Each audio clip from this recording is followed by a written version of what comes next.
Yeah, recently I finally got an invitation to Clubhouse. Yeah, thank you to my friend. And that's definitely a long awaiting app that everyone wants to try. In fact, I think this is more like their marketing strategy. They want to use this like limited number of seats to make everyone excited. It's like a marketing strategy, definitely. And the idea of Clubhouse, I don't think is new, but it's about how you keep the community. By the way, for those you don't know, Clubhouse is a little bit like an online. Some people say it's like audio version of Twitter, but I have some other views.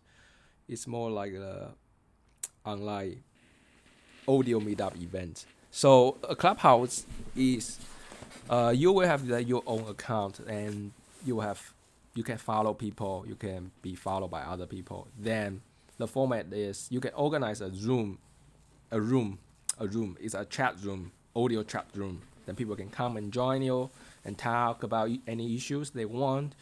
But more than often, people actually organize audio event. Let's say we want to have an audio event to discuss how to build an iOS app market. Then I can set out this kind of event maybe tonight, like 8 p.m. tonight. Then a lot of my followers or some other people's followers of these event speakers can join.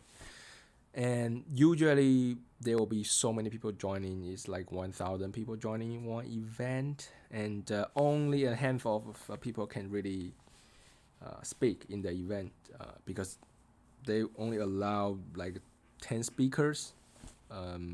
So you will see most of the people like listening, they are just audience. They won't be able to talk, to say anything unless they raise your hand. There's a raising hand features, so you raise your hand, you can ask questions.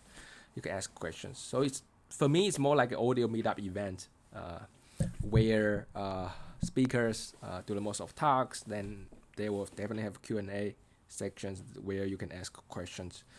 And it's it's not definitely not like a chat room, because a chat room is more like everyone can talk to each other, like Discord service. So Discord chat room is just you can join, you can hop on the chat room, then you can talk whatever you want. And Discord and the Clubhouse is just totally different. It's more like celebrities friendly things. If you are not famous, you won't be able to be a speaker.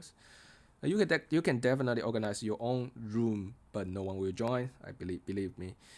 So it's interesting, and there are many different kinds of topics. I just joined the topics like technology and some other stuff, social issues, and definitely for these kind of things, there will be a lot of Bitcoin events because people want to get rich quick. So these kind of Bitcoin events always can attract so many people.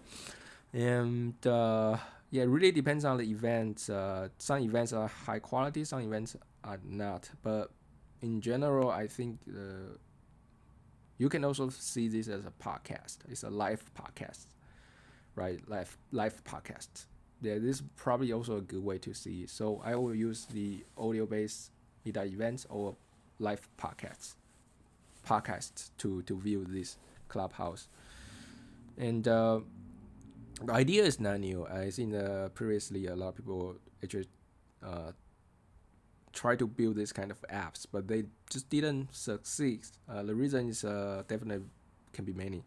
And the Clubhouse is definitely built by celebrities and some very influential people. So they actually gain a lot of tractions before they even launch. In fact, they are even just in the beta now, and their valuation, last time I checked, was over 1 billion. It's definitely super hype. So I don't know what happened. It really, if it can really grow bigger, it really depends on how you can keep the community neat and informative. Because this kind of service, if you don't control the quality, they will just be died out, and you be a lot of random guys talking. not very informative. And a lot of events, I think they are just like a not very insightful. People just like the speakers also a very average person. Then they didn't prepare too much. They just like a chit chat, talk to your friends, and a lot of things is just not like quality compared to those podcasts, the official those real podcasts.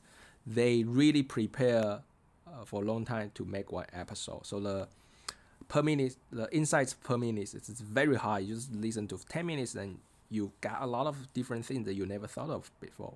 On the contrary, in the Clubhouse, a lot of things like talking is actually repeating some other people to talk in some other podcasts or due to videos. So I will rate in that case, if I only can passive listen in those things, I would rather to listen to podcasts or some YouTube videos because those are higher quality. And the reason I want to use Clubhouse is I want to interact with people. Also, the same thing. The reason you want to talk to your friends, talk to some people in the meetup, the physical meetups, is because you can really interact with each other. Maybe they don't have good points. Maybe they are not as smart as Elon Musk, but you can actually interact with them. Maybe you can cooperate with them, with each other. But if you only can listen then talking, why don't you listen to Elon Musk and a lot of YouTubers, a lot of podcast hosters? They are much more knowledgeable, right? So the reason you want to talk to people in the meetup events, physical meetup events, or your friends or people on the streets is because you can see them, you can really interact with them.